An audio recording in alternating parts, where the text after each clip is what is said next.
शोभानुसुते देवी प्रणमामि प्रीति। वृन्दावै तुलसी देव्यै प्रिया वै केशवस्य च कृष्ण भक्ति प्रदिदेवी सत्त्ववत्यै नमः। मूकां करोति वाचालं पङ्गुं लङ्घयति गिरिं यत्कृपातमहं वन्दे श्रीगुरुं नामशिष्टां मनुमपि शचिपुत्रां अत्रुस्वरूपां रूपां तस्य अग्रजं कुरुपुरीं माथुरीं वष्टवाटीं राधाकुण्डां गिरिवरमहं राधिकामदवासां प्राप्तयस्य प्रथितकृपया श्रीगुरुं तां नतोऽस्मि। गौर प्रेमानন্দে হরি হরি। আমরা গতকাল শ্রবণ করেছিলাম যে প্রভুপাদের যে দানের বৈশিষ্ট্য,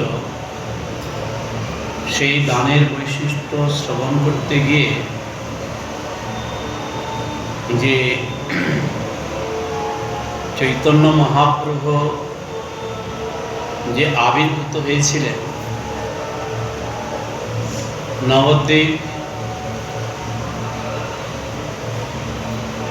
বা মায়া, নবদ্বীপ বললে 9টা দ্বীপকে নিয়ে নবদ্বীপ বোঝায় এবং ভক্তিবিনোদ ঠাকুর তিনি প্রকটিত হয়ে মহাপ্রভুর আবির্ভাব স্থান যে অন্তর্দ্বীপে তিনি তার দিব্য দর্শনে প্রকাশ করেন এবং পরমেষ্ঠী গুরুদেব শ্রী জগন্নাথ দাস বাবাজি মহারাজ তিনি সেই স্থানটিকে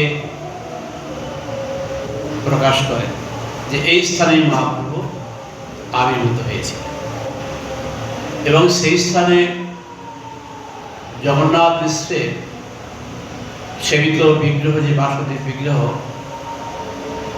সেখানে পাওয়া যায়। তো এইভাবে নবদ্বীপ ধাম প্রকাশ করেছিলেন সেটা ভক্তিবিনোদ ঠাকুর।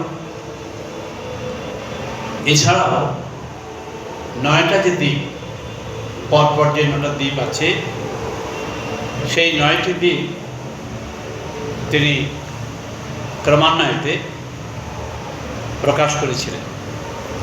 তা আমরা এই 9টি দ্বীপের মধ্যে অন্তর্দ্বীপ এটি আত্মনিবেদন ক্ষেত্র। নববিধা যে ভক্তি, সেই নববিধা ভক্তির পীঠস্বরূপ এই 9টা দ্বীপ। এখানে গঙ্গা পূর্ব পারে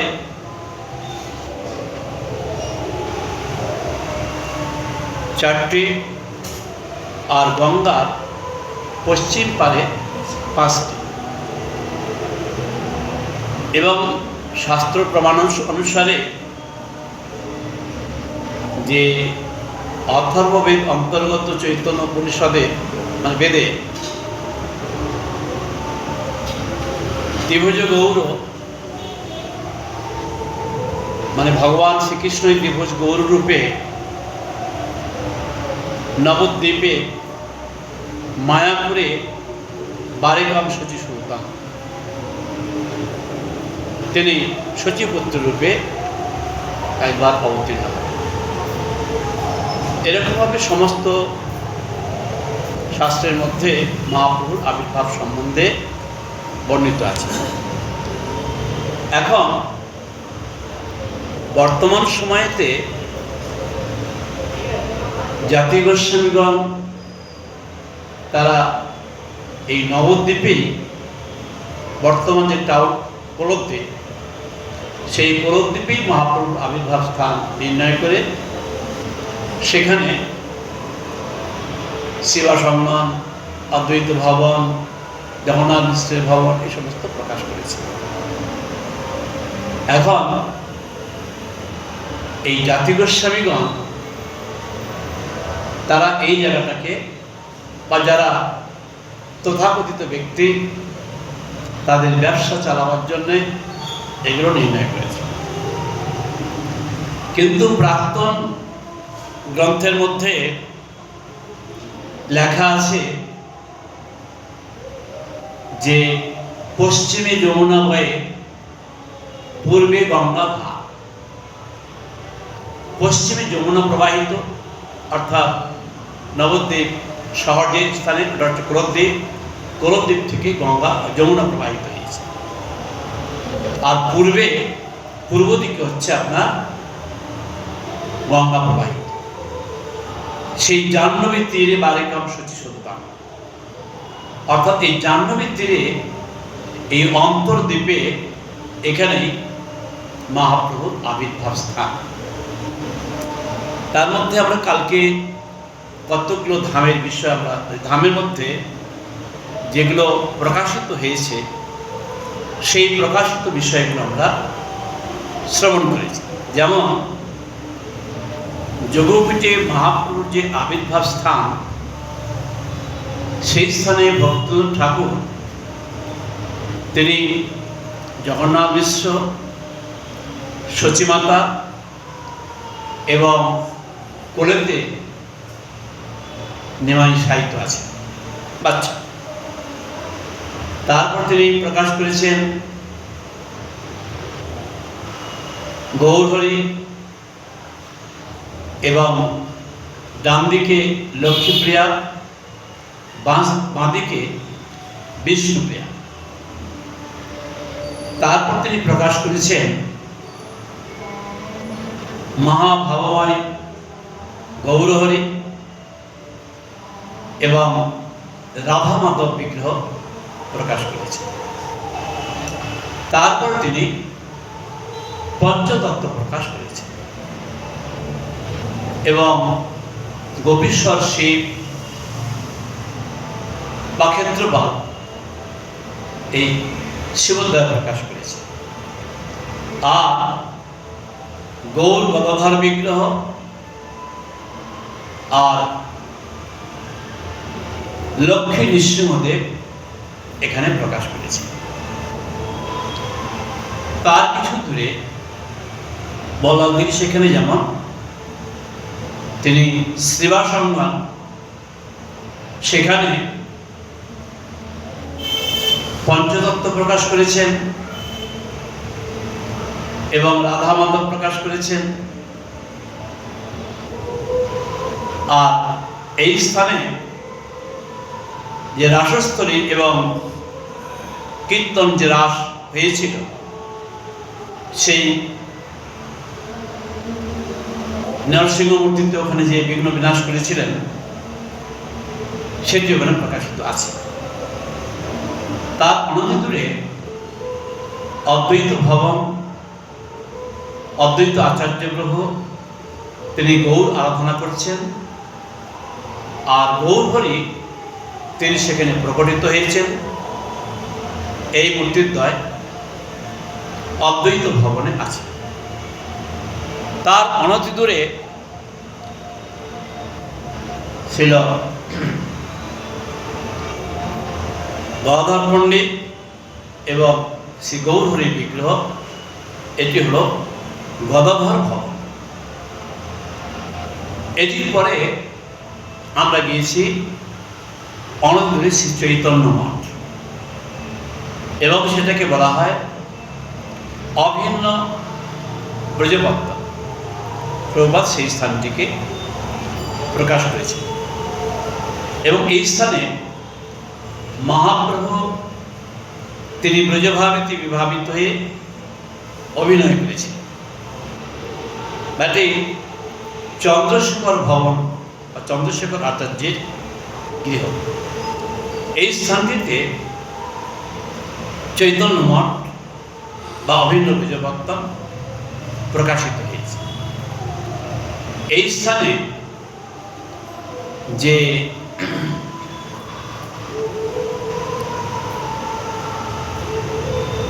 মঠ প্রকাশিত হয়েছে সেখানে গৌরহরি আশীর্বাদ মূর্তিতে প্রকাশিত হয়েছেন, আর সেই স্থানে গান্ধারবিকা গিরিধারী এবং গুরুবর্গের আলেখ্য প্রকাশিত হয়েছে। আর এই স্থানেতে তিনি 4 আচার্যের মধ্যে 4 প্রবর্তকের মূর্তি প্রকাশ করেছেন। কেননা মহাপ্রভুর আবির্ভাবের পূর্বে আমরা গতকাল শ্রবণ করেছি যে মহাপ্রভুর আবির্ভাবের পূর্বে আর্ষয়িক নাম ব্রাহ্মণগণ তারা কর্মকাণ্ডের যজ্ঞে পশু হননাদি কার্যে এমনভাবে উদ্যত হয়েছিলেন জগৎ উৎসন্নে যায় এবং তার থেকে তারা স্বর্গরাজ্য অধিকার করেন। দেবতাগণ স্বর্গচ্যুত হয়ে ভগবানের কাছে প্রার্থনা করেন। ভগবান দেবতাগণের প্রার্থনায় তিনি বুদ্ধ রূপে অবতীর্ণ হন এবং তিনি অঞ্জন পুত্র বুদ্ধ রূপে অবতীর্ণ, তার নাম কেবলমাত্র বুদ্ধ। যেমন সাক্ষর সিংহাদি আরো 24 জন বুদ্ধ তারা 2500 বছর পূর্বে এসেছে, আর ভগবান বুদ্ধ তিনি 5000 বছর পূর্বে কেকট প্রদেশে অঞ্জন পুত্র রূপে তিনি অবতীর্ণ হয়েছে এবং অঞ্জন পুত্র রূপে তিনি অবতীর্ণ হয়ে এই আর্ষিক নামে ব্রাহ্মণগণের সভায় উপস্থিত হয়ে বললেন যে তোমরা এই যজ্ঞ করছো কিসের জন্য? বললো এই যজ্ঞের ফলে আমরা স্বর্গরাজ্য অধিকার করে আমরা এই যজ্ঞের ভাগ গ্রহণ করব। তখন বললে যজ্ঞের ভাগ গ্রহণ করবে? আমার মনে হয় স্বর্গে দেবতা জন্ম লাভ করে এই শুষ্ক কাষ্টে ধোঁয়া খাওয়া অপেক্ষা তোমরা যদি ছাগ জন্ম লাভ করো তাহলে কিন্তু রসযুক্ত তৃণ খেতে পারবে। তা বলো শুকনো কাঠে ধোঁয়া খাওয়া ভালো না রসযুক্ত তৃণ খাওয়া ভালো? বলে বেদ তো এইরকম বলেছেন, বেদ যা বলছে মিথ্যা। আচ্ছা তোমরা এই যজ্ঞে পশু বধ করছো কেন? বৈদিক মন্ত্রে বলা আছে যে এদেরকে যজ্ঞে হত্যা করে আহুতি দিলে এরা নূতন জীবন লাভ করে, নূতন দেহ লাভ করে। তাই যদি হয় তাহলে তোমাদের বৃদ্ধ পিতামাতাকে হনন করে যজ্ঞে আহুতি প্রদান করো, তার নূতন দেহ লাভ করবে। তা তো হয় না। তাহলে বেদ যা বলেছে অমিথ্যা। আর তোমরা যে এই পারস্য করে ফল ইত্যাদি দ্রব্য যে সাজিয়েছ অন্নাদি করে, এ কিসের জন্য? বললে এগুলো স্বর্গীয় দেবতাগণ আমাদের পিতৃপুরুষগণ প্রাপ্ত হবে, তাদের জন্য এই নৈবেদ্য রচনা করেছে। তা বললেন যে দেখো যদি ওই রকম হয় তাহলে যখন আমরা প্রবাসে যাই, কোথাও ঘুরতে ঘুরতে যাই, তাহলে ঘর থেকে তো আমাদের আমরা সংকল্প করে দিলে তো আমাদের তো খাওয়া জুটে যায়, সে তো যায় না। তাহলে বেদে যে এইরকম বলেছেন মিথ্যা। এই বলে আশ্রিক নামক ব্রাহ্মণগণকে বেদ বিমুখ করলেন। বেদ বিমুখ করায় তখন সেখানে নাস্তিক হয়ে গেল, এবং সেই সময় দেবতাগণ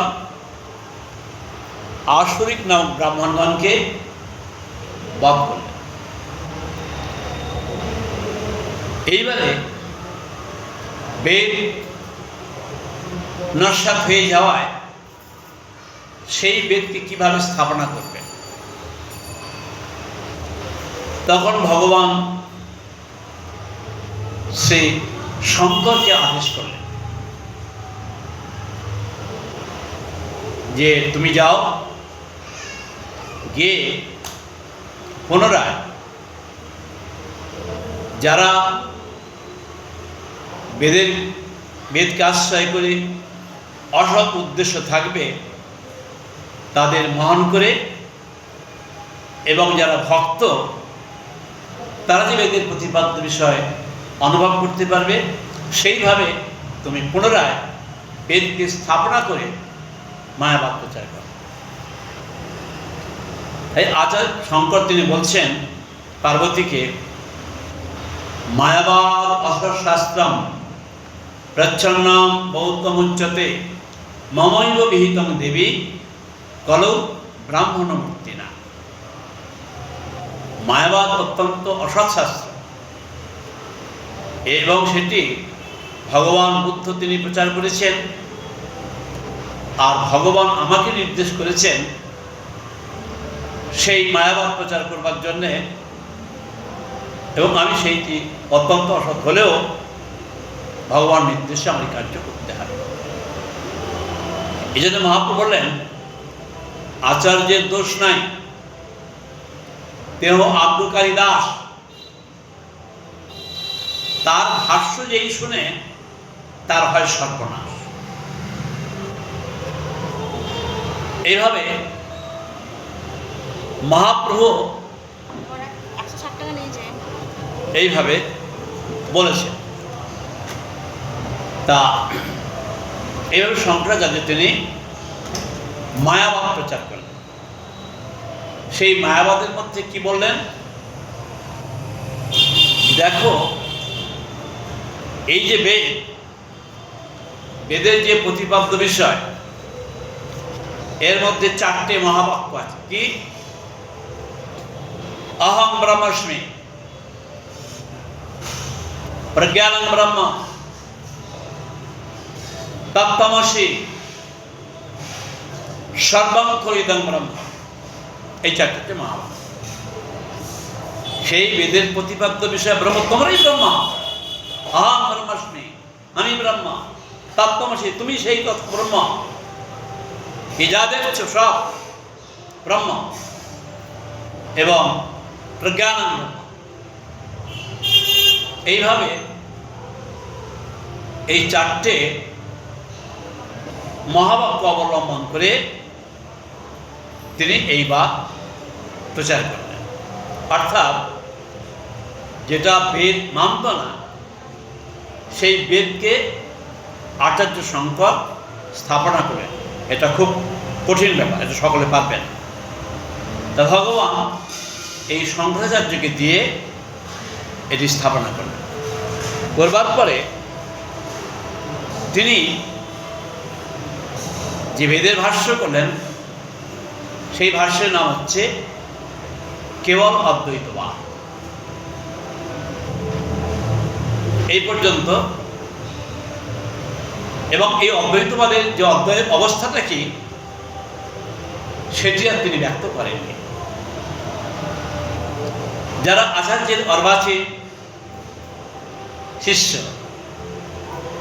তারা এই বিষয় বুঝতে না পেরে তারাই অহং ব্রহ্মাস্মি, প্রজ্ঞানং ব্রহ্ম, সর্বাঙ্গদং ব্রহ্ম, তত্ত্বমসি এই সকল বাক্য অবলম্বনে তারা জীবনযাপন করে। কিন্তু এটা মায়াবাদ বা মিথ্যাবাদ। এবং সেই বাদ থেকে পুনরায় বেদের যে শুদ্ধ ভাব প্রকাশ করবার জন্যে সেখানে আচার্য নিম্বাদ তিনি চতুষ্সম দ্বারা প্রেরিত হয়ে সেখানে ভেদ অভেদবাদ প্রচার করেন।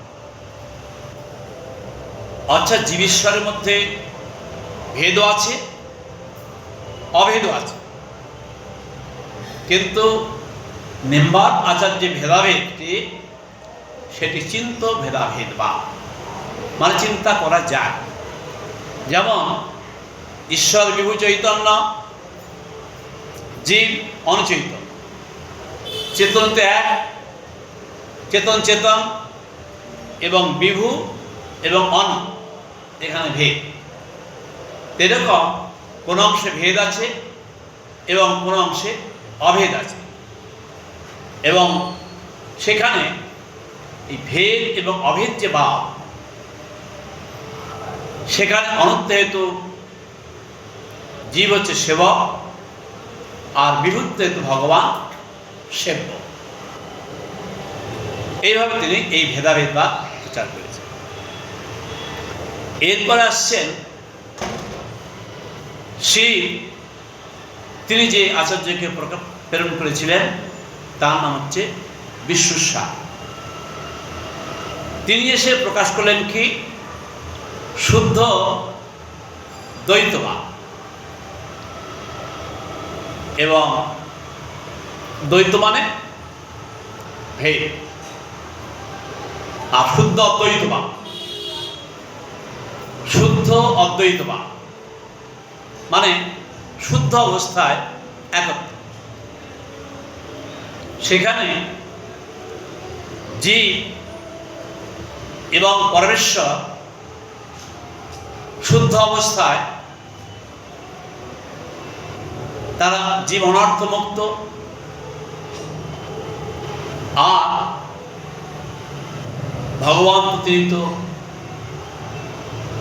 নিত্য বিষয় সেব্য বিগ্রহ। এই সেব্য এবং সেবকের যে শুদ্ধ অবস্থায় যে সম্বন্ধ, অদ্বয় সম্বন্ধ, সেব্য এবং সেবকের যে সম্বন্ধ, সেটি এই বিশ্বস্বামী সম্প্রদায়তে প্রকাশ করে। এরপর আসছেন শ্রী রামানুজ। লক্ষ্মী দেবী তিনি রামানুজকে প্রেরণ করেছিলেন এই বৈষ্ণব ধর্ম জগতে প্রকাশ করবার জন্য, এবং তিনি এখানে শ্রীভাষ্য যে রচনা করেছেন তার মধ্যে বিশিষ্ট অদ্বৈতবাদ, ভগবানের শক্তির বৈশিষ্ট্য আদি স্বীকার করেছেন, করে সেখানে তিনি যে বাদ প্রচার করেছেন বিশিষ্ট অদ্বৈতবাদ। এবং সেখানেও সেব্য সেবক যে ভাব এখানে প্রকাশিত আছে। তারপরে আচার্য মধ্য তিনি যে বাদ প্রকাশ করলেন ব্রহ্মার দ্বারা প্রেরিত হয়ে ব্রহ্ম সম্প্রদায়ের মধ্যে, সেটি হল দ্বৈতবাদ। দ্বৈত মানে ভেদ, অর্থাৎ কোন অবস্থাতে জীব ভগবানের সঙ্গে এক হবে না। ভেদ তিনি সেখানে 5টি ভেদ দেখালেন। কি? জীবেশ্বর ভেদ, জীবে জীবে ভেদ, জীবে জড়ে ভেদ, জড়েশ্বর ভেদ, জড়ে জড়ে ভেদ। এই 5টি ভেদ দেখালেন। কিরকম? জীব অনুচৈতন্য, ভগবান বিভু চৈতন্য, এখানে ভেদ। জীব মায়াবশ, ঈশ্বর মায়াধীশ, এখানে ভেদ। আর জীবে জীবে ভেদ। প্রত্যেক জীবের স্বভাব এক নয়। যেমন আমাদের মধ্যে কেউ তিতো ভালোবাসে, নোনতা ভালোবাসে, কেউ ঝাল ভালোবাসে, কেউ মিষ্টি ভালোবাসে, সকলের রুচি কিন্তু একরকম। এরকম জীবে জীবে ভেদ। আবার জীবে জড়ে ভেদ। জীব চেতন বস্তু, জড় জড় বস্তু। এরপরে জড়ে জড়ে ভেদ। আম মিষ্টি, নিম তিতো, তেঁতুল টক, এই জড়ে জড়ে ভেদ। যে আমার বলবো সব এক, এ সব এক হবে। তাহলে আচার্য মধ্য ব্রহ্মার দ্বারা প্রেরিত হয়ে তিনি এই ভেদবাদ, দ্বৈতবাদ প্রচার করেন। এই চারজন আচার্য এবং আচার্য শঙ্কর কেবল অদ্বৈতবাদ প্রচার করলেন। এগুলো বেদের এক একটি বাদ। তার মধ্যে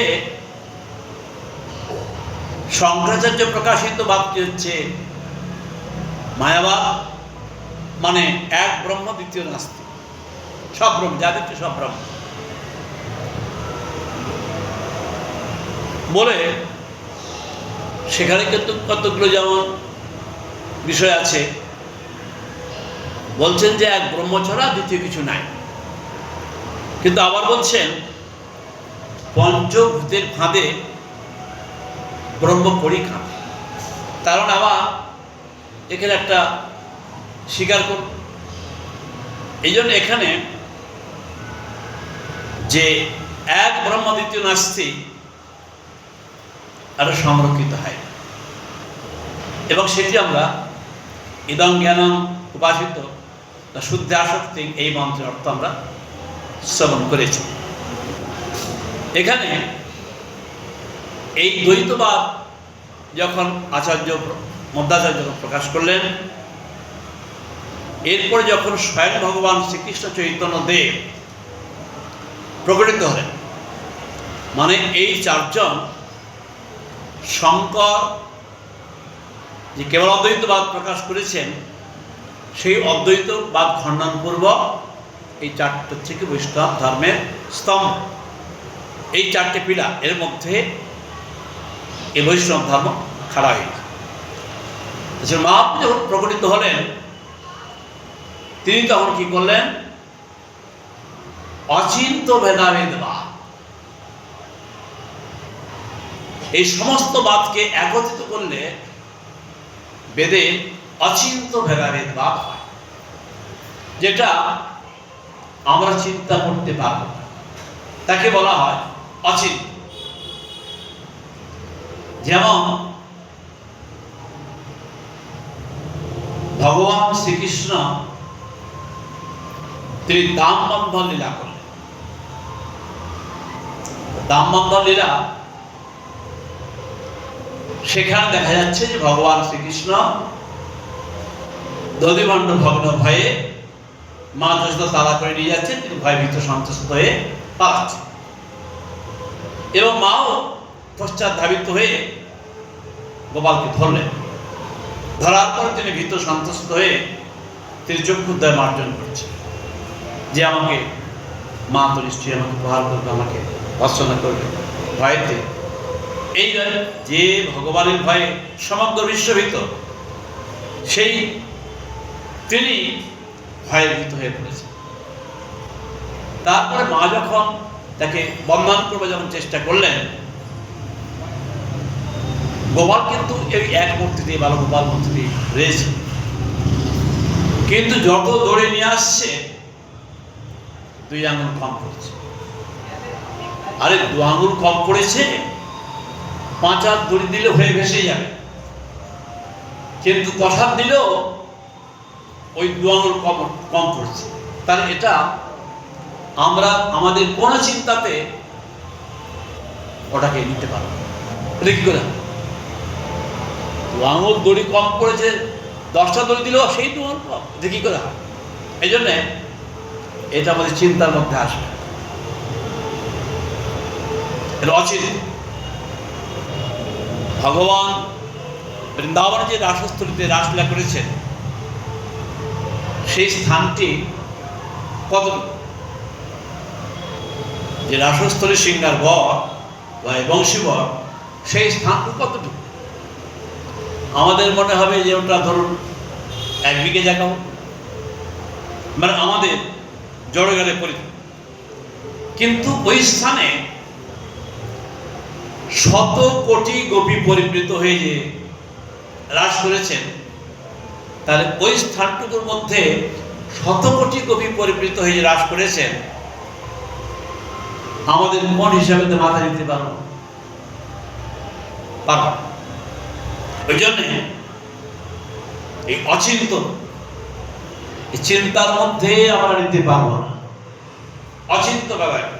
এছাড়াও ভগবানের যে লীলাসমূহ আছে, তার মধ্যে ভক্ত এবং ভগবানের যেসব লীলা আছে, সেখানে আমাদের জড়বুদ্ধি দিয়ে প্রবেশ করতে পারবে। এই জন্যে ভগবানের যে লীলা বা তার যে দর্শন, অচিন্ত ভেদাভেদ বা। এবার দেখুন আমাদের যে চিন্তা জড়জগতে কতগুলো জীবের সম্পর্ক বা সম্বন্ধ আছে, কিন্তু জীব জগতে ভগবান শ্রীকৃষ্ণ একমাত্র পুরুষ বা পুরুষোত্তম হওয়ায় দ্বিতীয় পুরুষ সেখানে নাই। সব তার শক্তি, এবং সেই শক্তির দ্বারা যখন বিভিন্ন প্রকাশ হয়েছে বা তিনি লীলা সম্পাদন করবার জন্য আত্মপ্রকাশ করেছেন, আমরা যখন চিন্তা করছি আমাদের জড় চিন্তা দিয়ে, আরে রাধা এবং কৃষ্ণ ইতিপূর্বে ছিল না, কিন্তু মহাপুরুষে রাধা কৃষ্ণের সেবা প্রকাশ করলেন, তখন আমরা জড়জ্ঞান দিয়ে আরে রাধা তো কৃষ্ণের মামি হয়, এসব অনেক গল্প আমরা ফেঁদে আমরা মনে করলো আমরা সব বুঝে খেয়ে ফেলেছি। এরকম অনেক কীর্তনিয়া বা অনেক নাস্তিক লোক তারা এগুলো চিন্তা করছে, কিন্তু এই লীলার মধ্যে প্রবেশ করবার মতো ক্ষমতা বলছে শ্রীকৃষ্ণ 100 কোটি গোপী পরিবৃত হয়ে রাস করেছে। তা তুমি যে সে তার সঙ্গে তুলনা করছো, তুমি কি পারবে? ঘরেরটা ছেড়ে আরেকটা ধরলেই তো কেলানি খাবে, কোর্টকেস হয়ে যাবে। সেই জন্যে জড়বুদ্ধি ওর মধ্যে প্রবেশ করতে পারে না। সেই জন্য সুখদেব গোস্বামী বলেছেন, নৈষা মনসা, মানে এগুলোকে মনের দ্বারাও চিন্তা করবে না। নৈতৎ সমাজ জাতি মনসা ন এতৎ সমাচারে, মনসাপি মনের দ্বারা চিন্তা করবে না, কেননা অনর্থগ্রস্ত জীব এর নাগাল পাবে না। এখন অপ্রাকৃত বিষয়টা কি আর জড় বিষয়টা কি, এই দুটি বোঝার মতো আমাদের অবস্থা হয়নি। সেই জন্যে একজন অজ্ঞ ব্যক্তি সে যদি অজ্ঞ রুড়িতে এই বিদ্যার দড়িকে মাপতে যায়, হবে। আমাদের দর্শনটা দৃষ্টিশক্তি এখান থেকে ওই পর্যন্ত যাচ্ছে। আমি 10 দিন আগে কি খেয়েছি আমার মনে নেই, কিন্তু ঈশ্বর যিনি অনন্তকালের যে কর্ম আমাদের আছে, সেই অনন্তকালের কর্ম রূপে তিনি ফল প্রদান করতে সমর্থ, তিনি সর্বজ্ঞ। সেই জন্যে সর্বজ্ঞের যে বিচার, সেখানে অল্পজ্ঞ প্রবেশ করতে পারে না। তো সেই জন্য এই প্রবেশ করাই মানে সেটা আমাদের দোষ। তাই বলেছেন নৈত সমাজ জাতি মনসা, মনের দ্বারাও এই বিষয়কে চিন্তা করবে না। এবং সেই জন্যে কোথায় শক্তি এবং শক্তিমানের যে নাম আছে, সমস্ত বেদে শক্তির কথা বলা আছে। এখন সেই শক্তি আমরা বুঝে উঠতে পারি না বলে আমাদের সমস্যা আছে। কিন্তু যারা সেই শক্তি অনুভব করতে পারে, যেমন বিবিধ শক্তিশ্রী আছে, তার বিবিধ শক্তির কথা শুনতে পাওয়া যায়। এবং সেই শক্তির মধ্যে যে 3 প্রকার শক্তি, লাভিনী শক্তি, সম্বিত শক্তি আর ক্রিয়া শক্তি, সঞ্জনী শক্তি, এই শক্তির কথা বর্ণিত আছে। এখন বেদের যে শব্দের অর্থগুলো করেছেন, সেও ব্যাসী করেছেন, আবার পুরাণে যে শব্দ অর্থ করেছেন ব্যাসী করেছেন। এখন যেমন একই শ্লোকের কিরকম ভাব, ঈশ্বর পরিষদের মধ্যে ব্যাসদেব বলছেন ঈশ্বর অবশ্যই ইদং যৎকিঞ্চি জগতাং জগৎ ত্যাগতেন বঞ্চিতা মা কীর্ত কর্ষ সিদ্ধানা। এবং বেদের ভাষ্য শ্রীমদ্ ভাগবত সেখানে গিয়ে বলছেন আত্ম অবশ্যিদাম যৎকিঞ্চি জগতাং জগৎ ত্যাগতেন বঞ্চিতা মা কীর্ত কর্ষ সিদ্ধানা। এটি বেদের ব্যাখ্যা ভাগবত। দেখো, আমরা শব্দের অর্থ বুঝতে না পেরে বা আমাদের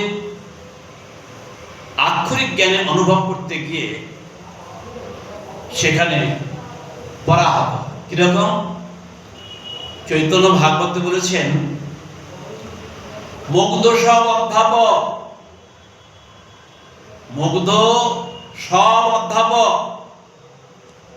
কৃষ্ণের মায়ায় ছাড়িয়া কৃষ্ণের ভক্তি অন্যমত হায়। আবার কথা বলেছেন পড়িয়া শুনিয়া লোক গেল ছাড়ে খালে, কৃষ্ণ মহামহস্য বঞ্চিল তাহা। আবার কথা বলেছেন জড়বিদ্যা যত মায়ার বৈভব, তোমার ভজনে বাধা মহ জনমিয়া অনিত্য সংসারে জীবকে করায় গাধা।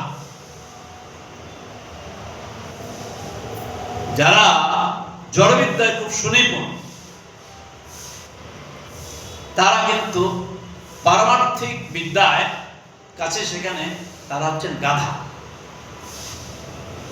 এই দেখা যায় নেট দুনিয়াতে সভ্য লোক এই আক্ষরিক জ্ঞানে বেশ ভরপুর। বলছেন ভগবানের মূর্তি পূজা হয় না, ভগবানের মূর্তি পূজা হয় না, কিন্তু সেখানে অর্চামূর্তির কথা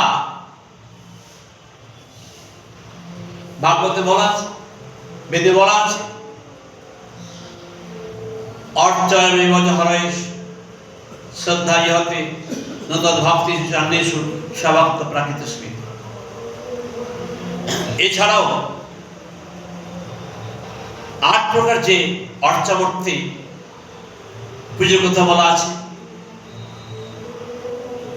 কিন্তু সেখানে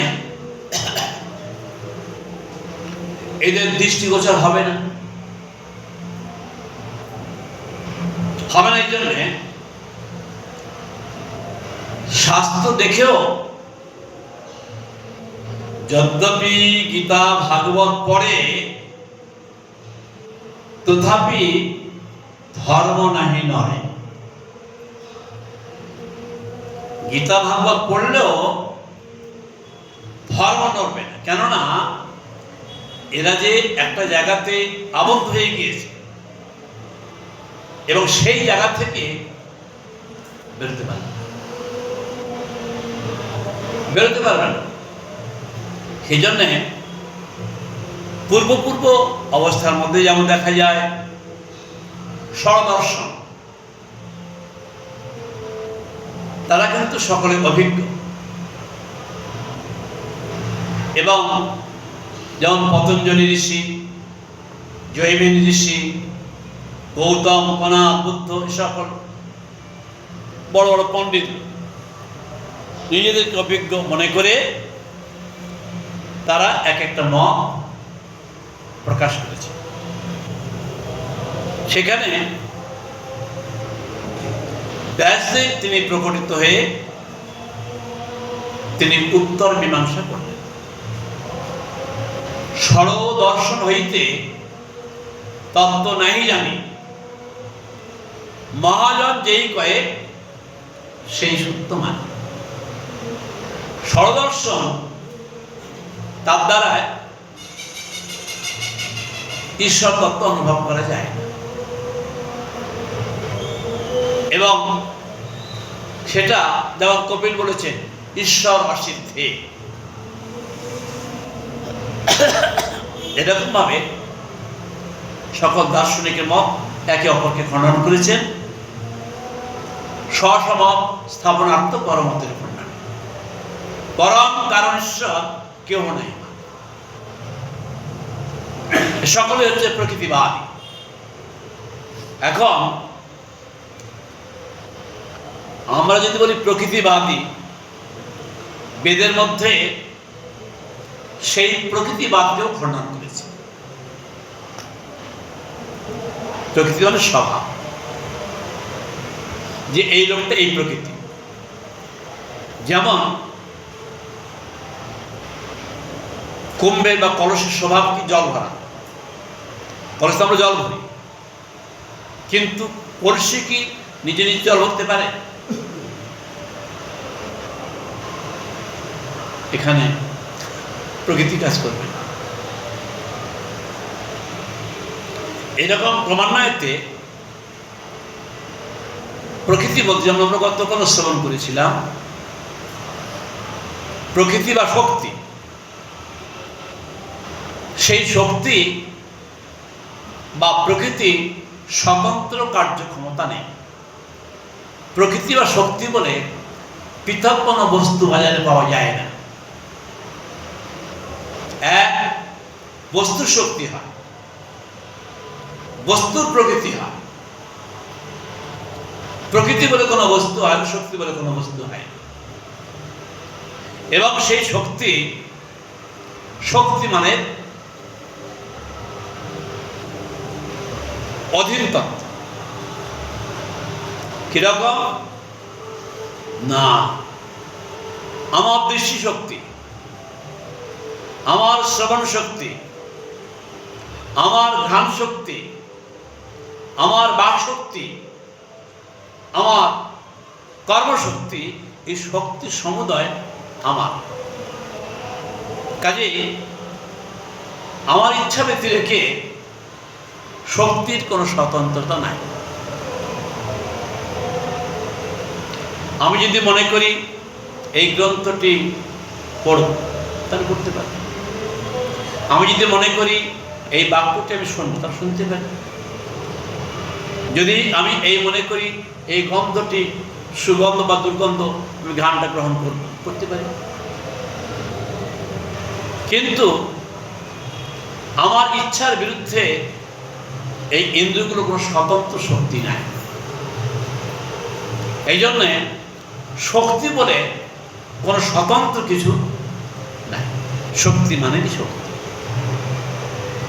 এরকম বিচার যদি আমরা অবলম্বন করি তাহলে বাস্তব সত্যকে অনুভব করতে পারব।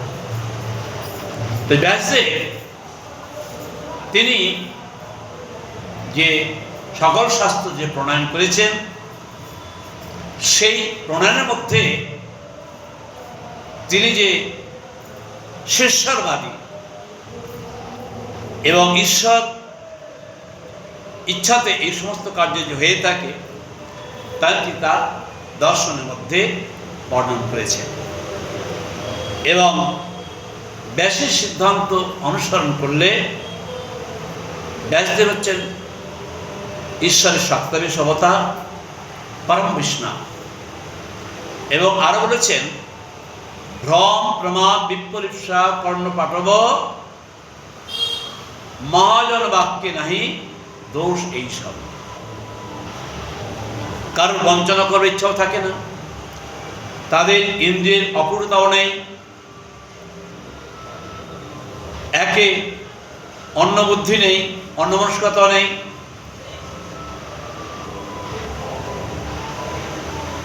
বা একে আর এক বুদ্ধি নেই। ব্রহ্মাণ্ড কিরকম এই দড়ি পড়ে আছে মনে হচ্ছে সাপ, কিন্তু এরকম ভাব ভ্রম প্রমাদ মানে অন্যমনস্কতা বা বিপ্লব বঞ্চনা করবে ইচ্ছা এগুলো তাদের মধ্যে নাই, এই দোষ চতুষ্টয় নাই।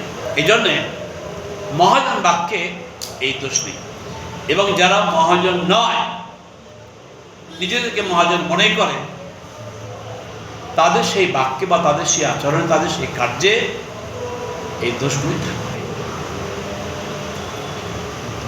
আমরা আজকেরও অনেকটা সময় লেগে গেল, কেননা এই অচিন্ত ভেদাভেদ বাদটি না বুঝলে এবং পরমেশ্বরের ভগবান শ্রীকৃষ্ণ চৈতন্যদেব তিনি যে প্রকটিত হয়ে যে ভাব প্রচার করেছেন এবং তদ অনুভূত মানে মহাপ্রভুর আবির্ভাবে 400 বছর মধ্যে যে সকল অনর্থ ঢুকে পড়েছে এবং সেটিও ভক্তি ঠাকুর খণ্ডন করেছেন।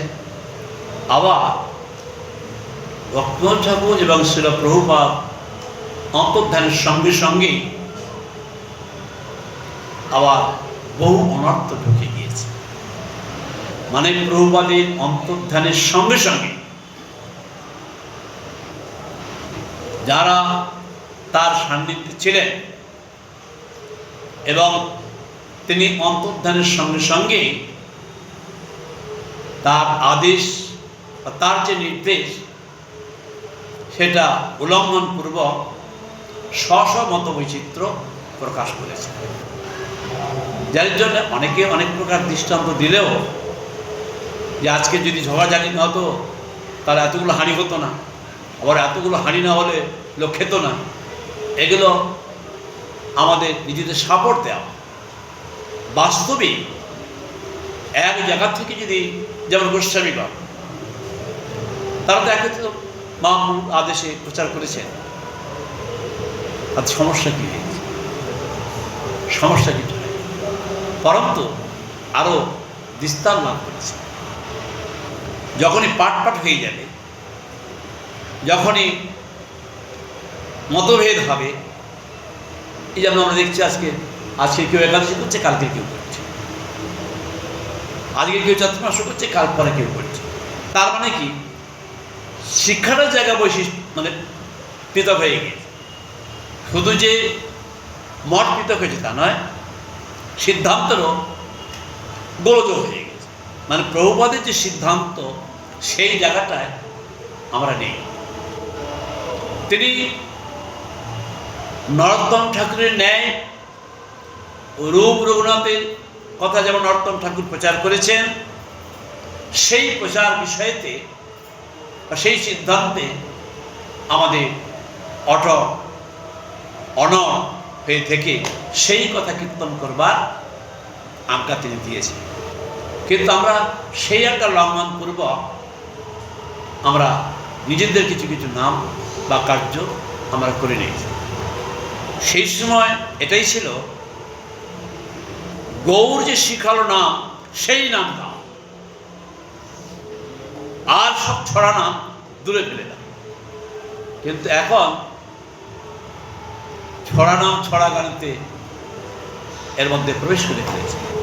কাজে এই অনর্থগুলো আমরা অর্থ বলে গ্রহণ করছি। বাস্তবিক প্রভুপাদের এই ধারায় এই মত নেই। বহু লোক বহু রকম কীর্তন করছে। আমরা যেমন প্রত্যেকে বলতে থাকি যে ঐশ,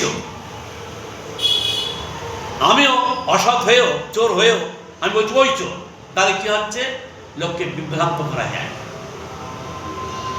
কিন্তু মধ্যস্থ যদি বিচার করে যে প্রভুপাদ কি বলেছিলেন, আমরা কি করছি, বা তার মতের মধ্যে আমাদের কোথায় কোথায় গলতি বা গোলযোগ হয়েছে, এটা একটু নিজে চিন্তা করলে বুঝতে পারবে। কারণ কতগুলো বিষয় তিনি সিদ্ধান্ত যে কীর্তন করেছেন, যেমন আমাদের রাধাষ্টমী।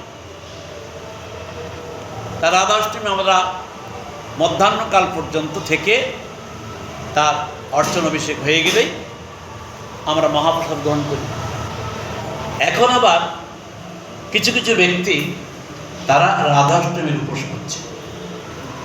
শিবচতুর্দশী বৈষ্ণব তিথি অনুসারে বৈষ্ণবের গুণগান আমরা করে থাকি। কিন্তু এখন এই বৈষ্ণব তিথি উপোস করছে। তাহলে আমার যিনি গুরুদেব, তার ভক্ত ঠাকুর, সরস্বতী, প্রভুপাদ বা এই যে সিদ্ধ পরম্পরা, তারা কি বৈষ্ণব না? তারা কি শিবের থেকে ছোট? তারা শুদ্ধ ব্রজবাসী। ভক্ত ঠাকুর যে শুদ্ধ ব্রজবাসী, আর শিব যে চরণ, সেটা হইল শঙ্কর শুদ্ধ দাস, দাস আর শক্তিবর্গ।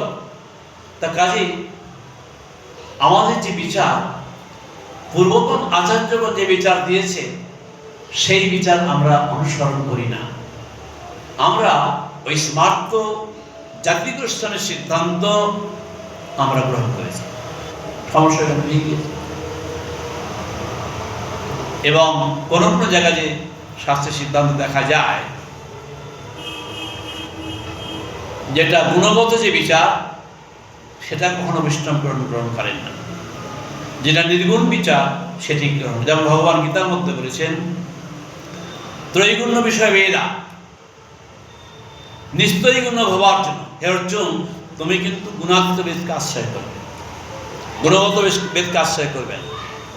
এরকম যে বিচারগুলো আছে, তারপরে যে শাস্ত্রের মধ্যে 6টি সিদ্ধান্ত যে রয়েছে, সেই অনুসারে শাস্ত্রে দিগদর্শন করতে হয়। তো যাই হোক, সেটি আবার আমরা আগামীকালে পরবর্তী বিষয় শ্রবণ। বাঞ্ছা কল্পতরুভ্যশ্চ কৃপা সিন্ধুভ্যৈব পতিতানাং পাবনেভ্যো বৈষ্ণবেভ্যো হরে কৃষ্ণ হরে কৃষ্ণ কৃষ্ণ